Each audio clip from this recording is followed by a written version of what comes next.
नमस्कार, आप देख रहे हैं TV9 डिजिटल। मैं हूं आपके साथ प्रीति रघुनंदन। आज हम बात करने वाले हैं बहुत जरूरी खबर की। दरअसल टैक्स का मौसम एक बार फिर दस्तक दे चुका है और इस बार बात हो रही है असेसमेंट ईयर 2026-27 की।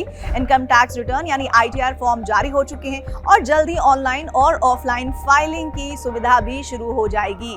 लेकिन हर साल की तरह इस साल भी एक बड़ी समस्या सामने आती है। लोग ऐन वक्त पर ITR भरने बैठते हैं और फिर शुरू होती है भागदौड़, तनाव और गलतियों का सिलसिला। तो आज की इस खास रिपोर्ट में हम आपको बताने वाले हैं कि ITR फाइल करने से पहले कौन कौन से दस्तावेज आपके लिए जरूरी हैं, किन गलतियों से बचना चाहिए, कैसे आप अपना टैक्स बचा सकते हैं और कैसे जल्दी रिफंड पा सकते हैं। तो चलिए शुरू करते हैं और इस बार ITR को बनाते हैं आसान, सटीक और टेंशन फ्री। सबसे पहले समझते हैं ITR फाइल करना इतना जरूरी क्यों है। दरअसल ITR यानी इनकम टैक्स रिटर्न सिर्फ एक फॉर्म नहीं है, बल्कि ये आपकी पूरी साल भर की कमाई का ब्यौरा है, रिकॉर्ड है।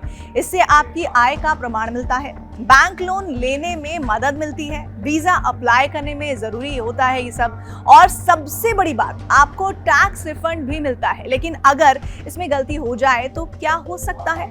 टैक्स नोटिस, पेनल्टी, रिफंड में देरी। इसीलिए तैयारी पहले, फाइलिंग बाद में। अब बात करते हैं उन दस्तावेजों की जिनके बिना ITR फाइलिंग अधूरी है। सबसे पहला पैन कार्ड। ये आपका टैक्स ID है, इसके बिना ITR की कल्पना भी नहीं की जा सकती है।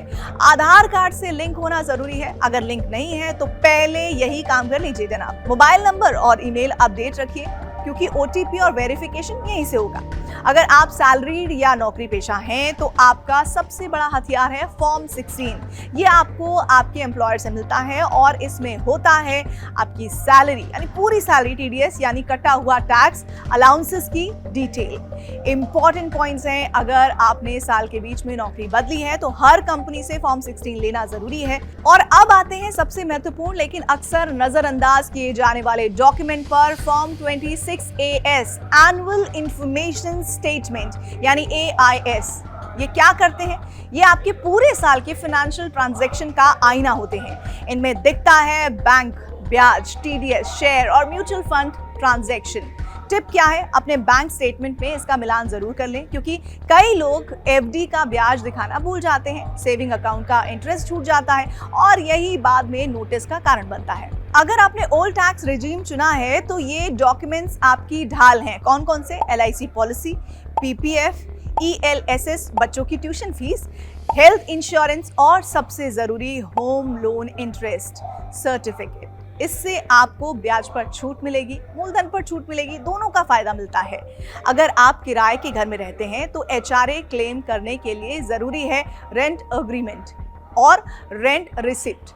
बिना इन दस्तावेजों के आपका क्लेम रिजेक्ट हो सकता है। अब बात कर लेते हैं कि उन लोगों की जिनकी कमाई सिर्फ सैलरी से नहीं है। Freelancing, pension, dividend, rental income, इन सब की जानकारी देना आपके लिए जरूरी है। अगर आपने बेचा है प्रॉपर्टी, सोना, शेयर, म्यूचुअल फंड्स, तो ध्यान रखिए खरीद और बिक्री की तारीख और कीमत की डिटेल यही तय करेगा आपका कैपिटल गेन टैक्स। एक छोटी लेकिन बहुत ज़रूरी सलाह, अपना पिछला ITR ज़रूर संभाल के रखिए, क्योंकि इससे डिटेल्स भरना आसान होता है और कंसिस्टेंसी बनी रहती है। अब बात उन गलतियों की जो आपको महंगी पड़ सकती हैं। वो कौन कौन सी है? गलत बैंक डिटेल, इनकम छुपाना, डिडक्शन भूल जाना, गलत ITR फॉर्म चुनना। याद रखिए, छोटी गलती, बड़ा नोटिस आपको मिल सकता है। तो अब आप तो समझ चुके होंगे कि ITR फाइल करना मुश्किल नहीं है, अगर तैयारी सही हो। डॉक्यूमेंट पहले तैयार करिए, जानकारी सही रखिए, जल्द फाइल करिए, क्योंकि सही समय पर फाइल किया गया ITR आपको देता है शांति, बचाता है टैक्स और दिलाता है जल्दी रिफंड।